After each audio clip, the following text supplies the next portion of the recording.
I'm Twylla Jane, Zambia brand ambassador, Redken artist, and owner and stylist of Lumos Salon. I'm here today to show you how to do a bouncy blowout, the one that your guests are dreaming of. So let's get into it. All right, we're gonna start with Redken Root Lifter because all good blow dries start with good product. And we're spraying that in just off of the scalp. So taking like 1-inch sections, spraying it above the skin of the scalp and onto the hair and starting to smooth it through.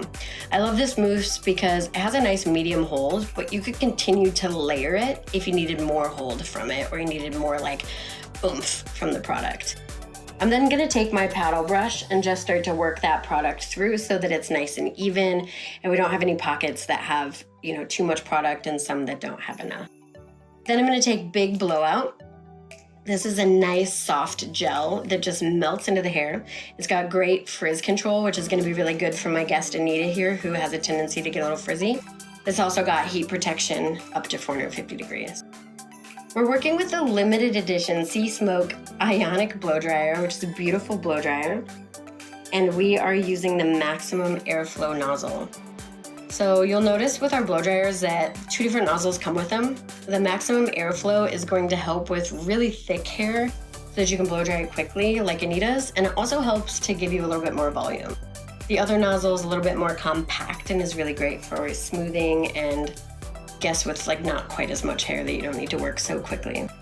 So I'm working with my Zambia Signature Series paddle, which has nylon bristles. This is one of my all-time favorite brushes. And what we're doing is looking to get the hair lifted away from the scalp. We're also looking to like smooth around the edges. We're just getting the first 1 to 2 inches of the root dry. So we're not looking to get the mid shaft or the ends dry at this point. We're just looking to lift the hair up and away from the scalp and start to build a little bit of volume for ourselves. I'm using this brush in like a scooping or a leafing method and just getting that first few inches, like I said, dry. Now we're going to work with the Signature Series Thermal Round Brush. This is the 2-inch Zambia Thermal Round Brush, and we're gonna work through 2-inch sections as well. So I always give the little baby hairs a smooth before I take everything. I find that they tend to like fly out. So I get those first, and then we're working through the nape here. We're not getting a lot of volume yet. This 2-inch brush is just going to give us like a really nice, smooth, flexible wave because it's a little bit larger. So as we work up the head, we'll start to change our elevation so that we get some more volume, and we'll start to change the brush size again to get like a tighter curl. So here, again, 2-inch sections moving up the back of the head. And the first thing that we want to do as we're blow drying each area is we should have most of the root dry already and lifted away from the scalp. So we're looking to warm that area back up a little bit so that we can get some curl into it. But the first thing that we're going to do is focus on getting the mid shaft dry. So we're going to work through that mid shaft, work through the mid shaft, work through the mid shaft, and then we're going to start to hit the ends of the hair. So we don't want to be hitting the ends too soon and overworking them and drying them out. So you want to work on the areas that are hardest to get dry first. So through the mid strand and then through the ends. We are letting each of these sections that we do cool off completely. So we're rolling them into place when we're done, and then we are pinning them down with a Zambia clip with a silicone band. And that silicone band is great because it's gonna allow us to take this whole section and clip it off, but not worry about getting any marks in it. So we don't need to throw a bunch of different clips in there. We can put this one in and it has a lot of support to keep that in place and to let it cool down completely. So as we're working through what we're looking for in each of these sections, like we said, we're gonna do the mid strand, then we're gonna get to the ends, then we're gonna pin everything off. We're looking for, as we work through each of these, you can see this really shiny finish we have already. You can see that the ends of the hair still have some separation and they're damp. So you're looking for the mid strand to give you this like incredible shine and finish, and then move to the ends. And you're looking for the ends to give you that, you can see that nice little pop of curl at the ends, and then you can see a lot of shine again. So that's when you know that whole section is dry and it's ready to be rolled up and pinned into place.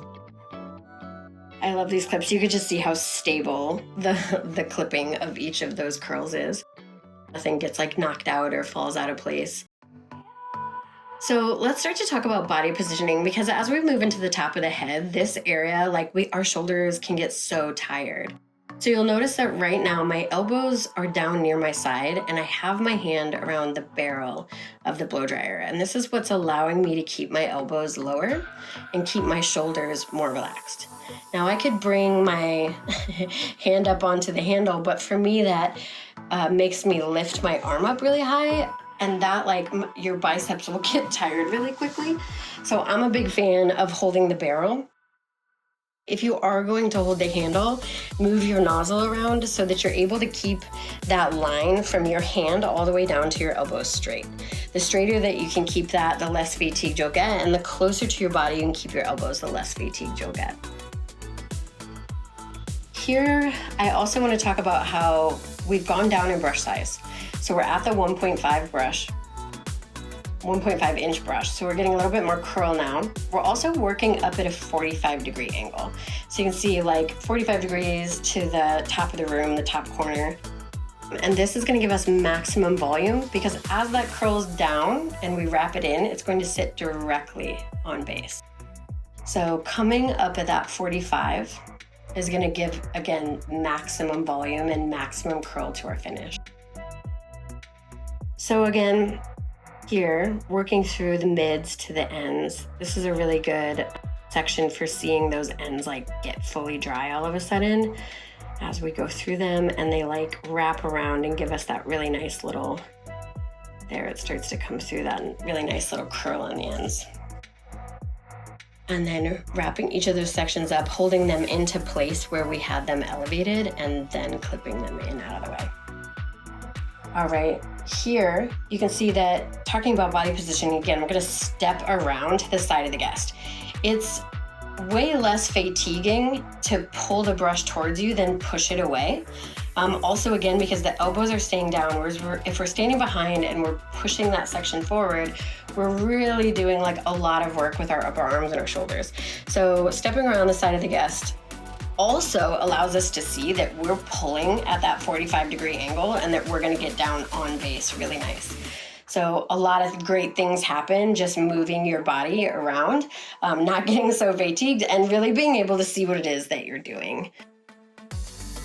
So as we work through the top here, what I'm showing is that that section, if I cut it straight across, is wider than the brush. So I want to work in sections. So we had 2-inch sections, now we're working in 1.5-inch sections because we've got a smaller brush, but we want to make sure that those sections aren't so wide that they're going to start falling off the brush. So I've taken that at a diagonal so that I can fit the brush in there a little bit more snug. When we talk about body positioning, now I'm standing at the front corner of Anita, and as I work through this front, you'll see that I start to have Anita turn her head over her shoulders. So I'm never standing directly in front of her and feeling like I'm in her lap or anything like that, but having her help me position her and myself in the best position to keep us from getting tired. You guys, you know, round brushing, it takes a lot of work. It's a beautiful end result, and it's meticulous, and it's something that I know I love to do, and so I want to be able to do it for my guests without getting too tired. So another great tip actually is this blow dryer. If you haven't gotten a chance to use it, body positioning is so important, but so are your tools. So this blow dryer is actually under a pound, which is amazing, and it's super powerful for being so lightweight. So, and it gives just so much shine. It's a beautiful, beautiful blow dryer. But yeah, like having a really nice lightweight blow dryer is gonna help you a lot as well. So I definitely recommend this one. We've got different colors coming out all the time, but this one is just so like metallic and pretty. It's very unique.